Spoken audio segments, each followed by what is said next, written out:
Bonjour, bienvenue sur EduSpot. Nous sommes avec Sénine Diaye Fall, donc, qui est chef de projet au Sénégal sur un projet qui s'appelle le CIMEN, on en reviendra plus tard, et Ndié Rama Samb, qui est chef de projet infrastructure et connectivité, dont on va parler également. Donc, Monsieur Sénine Diaye Fall, vous allez nous expliquer quel est l'objet du CIMEN. C'est un projet de plusieurs années au Sénégal. Oui, en fait, le CIMEN, c'est un projet qui est étalé sur 5 ans dans un premier temps. C'est un projet qui vise la refonte complète du système d'information du Sénégal, du ministère de l'Éducation nationale. D'accord, donc CIMEN, ça veut dire Système d'information et de management de l'Éducation nationale. Alors, pourquoi proposer ça? Parce qu'aujourd'hui, vous avez quoi, un parc hétérogène, des systèmes un peu différents, vous voulez globaliser, c'est quoi l'objectif stratégique de ce CIMEN? C'est exactement ça. On a un parc hétérogène. On avait beaucoup de mini-systèmes d'information dans les différentes directions. Et Michel le ministre nous a instruit de fusionner en tout cas l'ensemble de ces mini-systèmes d'information pour bâtir un seul système d'information pour le ministère de l'Éducation nationale.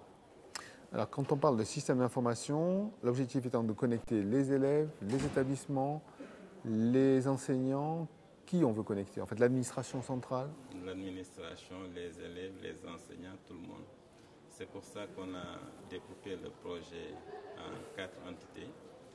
Il y a le volet ingénieur logiciel qui regroupe l'ensemble des développeurs. Il y a le volet infrastructure, connectivité et équipement, donc qui s'occupe de la connectivité et de l'équipement des utilisateurs. Il y a également le volet formation et communication pour l'accompagnement au changement parce que c'est de grandes réformes que nous entreprenons. Il y a également le volet ressources numériques. Donc si on a tout ça, il faut des ressources numériques en plus pour pouvoir donc permettre aux élèves d'utiliser le numérique à bon usage. Alors, Ramassam, donc on parle de système d'information, donc on parle aussi de connexion des établissements et des élèves. Donc, qui dit connexion dit réseau. Est-ce que le Sénégal a une infrastructure réseau qui permet de connecter tous les établissements facilement? Est-ce que les familles sont connectées? Est-ce que vous pouvez nous faire un état de la situation? Oui, alors aujourd'hui, il y a un existant au Sénégal. Il y a un réseau ADSL enfin, on va dire dans tous les ménages pratiquement aujourd'hui, il y a une connexion Internet. Il y a la fibre qui commence elle est arrivée d'ailleurs, c'est en plein déploiement. Il y a la 3G disponible partout, la 4G qui est encore en mode déploiement. Il y a beaucoup de solutions en fait de connectivité. Donc aujourd'hui, l'enjeu principal qu'on a, c'est de connecter tous les sites du ministère de l'Éducation. Donc offrir une connectivité digne de ce nom en fait à nos sites. Dans un premier temps, les sites déconcentrés du ministère. Et ensuite, on va aller sur les établissements. Donc tous les établissements devront avoir une connexion Internet normale, on va dire comme ça. Mais après, aujourd'hui, l'enjeu, c'est plus sur la solution à mettre en œuvre. Aujourd'hui, la fibre optique, on sait qu'il y a beaucoup de travaux de génie civil, et tout ça. Donc, on va parfois sur des solutions de pointe à point. Donc, après, il y a beaucoup de choses à étudier. Mais c'est en train d'être expérimenté. On a bon espoir que ce soit bien démocratisé. En fait. Après, on a CIMEN Wi-Fi qu'on va installer dans tous les sites du ministère, dans les établissements et tout. Donc, ce qu'on a peut-être oublié de vous dire, c'est que chaque acteur de l'éducation aura un IEN, identifiant de l'éducation nationale. Donc, c'est un peu son matricule sur le secteur éducatif. Enfants, élèves, parents d'élèves, enseignants, administration, tout le monde. Et donc, à travers le CIMEN Wi-Fi, donc dans tous les sites du ministère ou dans toutes les écoles, il y aura un CIMEN Wi-Fi qui sera disponible avec un bon débit derrière. Et on peut s'y connecter une fois qu'on est un acteur de l'éducation. Ok. Voilà. Alors, on n'a pas parlé ni d'argent, ni de nombre d'écoles, ni de nombre d'élèves. Est-ce que vous pouvez nous rappeler un petit peu le contexte en termes de chiffres, de ce que ça représente? Nous avons actuellement environ un public cible de 5 millions environ. Ça fait un peu moins de 5 millions d'élèves. Mais nous ne comptons pas atteindre en tout cas cette cible d'un coup. Nous avons échelonné le projet sur 5 ans. C'est pour permettre aux élèves, aux enseignants, aux parents d'élèves d'accéder à nos systèmes d'information, mais progressivement. On va peut-être dans un premier temps enrôler ceux qui sont dans les zones urbaines et trouver également des solutions pour ceux qui sont dans les zones rurales. Donc Ça se fera progressivement. C'est une gageure, donc vous voulez une identification unique pour tout le monde sur un système unique. Ouais. Puisqu'aujourd'hui c'est assez hétérogène, donc vous voulez un petit peu nettoyer, régulariser tout ça, mais avec, ce que je comprends bien, des difficultés de connexion qui sont différentes selon les parties du territoire. Entre l'urbain et le rural, on ne peut pas avoir des solutions simples. Donc vous avez choisi le système déjà qui va permettre de pouvoir atteindre tous les points reculés du territoire, ou est-ce que vous êtes en phase de réflexion? Le système ne peut pas atteindre toutes les parties du territoire d'un coup. Ça, on est conscient de ça. Mais ce que nous voulons faire, c'est de mettre en place un existant d'abord et de l'améliorer au fur et à mesure. D'accord. Les identifiants de l'éducation, c'est un peu comme les INE que vous avez ici. C'est à peu près la même chose. Sauf que là, en fait, nous avons mis en place un SSO qui permettrait aux élèves, aux enseignants, d'accéder à nos applications, d'accéder à notre système d'information en s'identifiant une seule fois. Donc on s'identifie une fois pour accéder à l'ensemble des applications que nous leur offrons. Mais ce qui n'est peut-être pas le cas aujourd'hui, où il faut à chaque fois qu'on veut accéder à un système, on a un code différent. Et voilà, bon, ça on a connu ça aussi en France, ne vous inquiétez pas. Tout le monde a connu ce genre de choses. Donc simplification, c'est quoi l'objectif stratégique de ça? C'est simplification, c'est démocratique un peu? Efficience, mais également, je pense que actuellement les élèves sont très tics, je peux le dire comme ça, et c'est une façon peut-être de les motiver, c'est une façon de les amener à, je ne sais pas comment le dire, à moderniser en tout cas les outils d'apprentissage. Alors, les pratiques des élèves chez eux, vous avez parlé des foyers qui étaient pratiquement tous connectés à la DSL ou qui pouvaient du moins l'être. Est-ce que les enfants ont des ordinateurs, ils ont des smartphones? C'est quoi leur outil principal de connexion au monde numérique? Alors aujourd'hui, on est parti d'un constat, c'est qu'aujourd'hui, quasiment tout le monde a un compte WhatsApp. Chacun, en tout cas aujourd'hui, tout le monde a WhatsApp, tout le monde a Facebook. Donc pour se connecter à WhatsApp ou Facebook, on a forcément un smartphone. Donc on s'est dit que, partant de ce constat-là, on se dit pourquoi ne pas profiter des avantages éthiques, mais dans l'éducation. Donc aujourd'hui, par rapport à l'ingénierie logicielle, il y a beaucoup d'applications qui sont développées. Par exemple, les élèves de chez eux peuvent avoir accès aux cours, peuvent faire leurs devoirs en ligne, peuvent faire plein de choses en ligne. Les parents d'élèves peuvent voir le taux d'avancée sur le cahier de texte, qu'est-ce que les enfants sont en train de faire à l'école, le taux d'absence en temps réel, au lieu d'attendre une semaine après d'être informé que l'enfant était absent. Ils ont ça en temps réel, les notes et ainsi de suite. Donc aujourd'hui, niveau connectivité, c'est vraiment, en tout cas dans les zones urbaines, on ne se plaint pas côté connectivité. Donc maintenant, l'enjeu c'est de... Tout le monde est connecté, mais le mettre à profit de l'éducation. Moderniser l'éducation, comme l'a dit.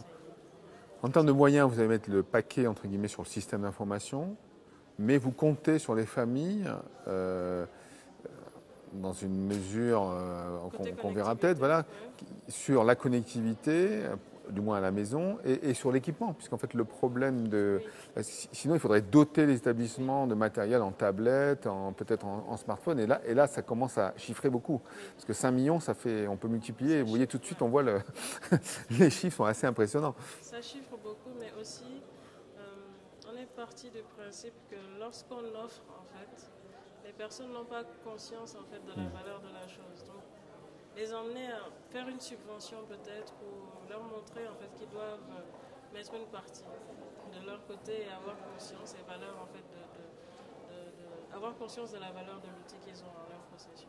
Peut-être une approche sociale en fonction du niveau de revenu des familles et de pouvoir lisser un petit peu le taux d'équipement. C'est vraiment au cas par cas, on peut le dire ainsi. Et est-ce qu'il y a vraiment une différence entre l'urbain et le rural? Parce qu'on a des écoles qui ne sont pas du tout connectées, qui ont des problèmes d'accès même, je ne sais pas, peut-être l'électricité, j'en sais rien si c'est le cas au Sénégal. Je sais que plus haut c'est le cas aussi. Est-ce qu'au Sénégal c'est le cas? Donc souvent le problème du numérique était vraiment un problème secondaire. Le premier c'est d'avoir la lumière et l'électricité, quoi. C'est ça. Et oui, donc on a vraiment différents cas de figure. En zone urbaine, le problème ne se pose pas, mais c'est vrai qu'on a des zones qui n'ont pas du tout d'électricité. Et donc sans électricité, on ne parle même pas de connectivité. Donc oui, donc il y a l'aspect énergie à prendre en compte. On a la chance d'avoir beaucoup de soleil au Sénégal. Donc aller sur des solutions solaires et tout ça. Et surtout, côté ingénierie logicielle, en fait, on pense à des applications offline, à faire des versions vraiment En mode offline, déconnecté. En mode déconnecté. Donc, côté mobilité, ça réduit un peu le problème. Donc, les professeurs ou les autres, l'administration, par exemple, a toujours la possibilité de remplir les informations et une fois arrivé à un point de connectivité, ça remonte automatiquement au serveur. Donc, on essaie de contourner un peu les problèmes comme ça. Pour conclure, est-ce qu'on a chiffré tout ça en 5 ans? Ça va faire quelques milliers d'euros, de dollars. On en est à quoi là? Vous avez déjà chiffré ça? Oui, on a chiffré ça, mais bon, il faut dire que dans ce genre de projet, c'est très difficile de chiffrer cela. Dans un premier temps, nous sommes partis sur un budget de 60 millions d'euros. Mais ce qui est sûr, c'est qu'on ne peut pas de façon très précise dire que le budget sera de temps, puisqu'il faut, en fonction du déploiement progressif, envisager d'autres solutions. Chaque fois donc on aura à déployer une de nos applications, on se rend compte des difficultés et en fonction de ça, il faudra adapter le projet. Donc c'est très difficile de budgétiser tout le projet. Donc c'est sûr qu'on a parlé de 60 millions d'euros, mais ce qui est sûr, c'est que ça va être beaucoup plus. Et on n'a pas parlé de quelque chose. Il faut des solutions pour chaque cible. Par exemple, ceux qui sont en zone rurale, il faudra trouver de l'énergie pour eux. Il faudra trouver peut-être une bonne connexion pour eux, ce qui n'est pas le cas parce que les opérateurs ne couvrent pas tout le territoire. Donc ils sont là où il y a beaucoup plus de monde. Donc c'est tout à fait normal. On n'a pas parlé de motivation. Ouais. Est-ce que les enseignants sont prêts, sont partants, attendent que ça? Ou est-ce qu'en plus, il va y avoir un effort à faire de formation, d'explication de l'intérêt de ce système et de ce plan? Ou est-ce qu'il y a vraiment une appétence de tous? Puisque les gamins, ici en France, voilà, ils veulent. Si on leur dit non, on arrête tout le numérique, ça ne va pas se faire. Est-ce qu'au Sénégal, c'est la même chose? Est-ce que les enseignants sont proactifs dans le domaine? Ou vous aurez aussi à convaincre de l'intérêt de ce système? Il nous faut convaincre les enseignants, ça forcément. Je pense que ce n'est pas pour rien qu'on a mis en place l'autre volet du CIMEN qui est donc le volet formation communication, l'accompagnement au changement. Il nous faut forcément donc sensibiliser les enseignants et également les outils que nous leur proposons vont leur faciliter la tâche. Et je pense qu'une fois qu'ils commenceront à les utiliser, ils verront que tout devient beaucoup plus simple. Ça leur fait moins de boulot et ils auront peut-être le temps de se consacrer à la recherche. Ils auront le temps de s'auto-former. Vraiment, ce n'est que des avantages pour eux. Ils en seront ravis, je pense. Ça touche tous les niveaux? Premier degré, second degré, supérieur? Du préscolaire au secondaire. La totalité du système de l'éducation nationale du Sénégal. Vous voulez faire un complément par rapport à ce que vous disiez?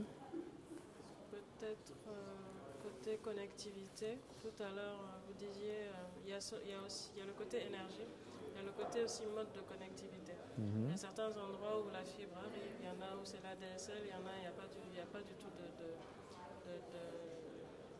ce genre d'accès, mais on a des solutions qui permettent de contourner le problème, par exemple des pointes à point, des liaisons pointe à point ou autres. C'est juste pour dire qu'on a vraiment étudié le volet connectivité selon tous les cas de figure qu'on peut avoir. Donc aujourd'hui, on peut s'engager à dire qu'on peut connecter, par exemple, tous les sites du ministère de l'Éducation à échelle nationale. Après, selon le lieu géographique ou autre. Après, je pense qu'il a tout dit. Alors vous êtes au ministère, vous n'êtes pas ministre, mais l'éducation nationale, j'imagine, dans votre pays, c'est quand même quelque chose d'essentiel, de stratégique pour le futur du Sénégal.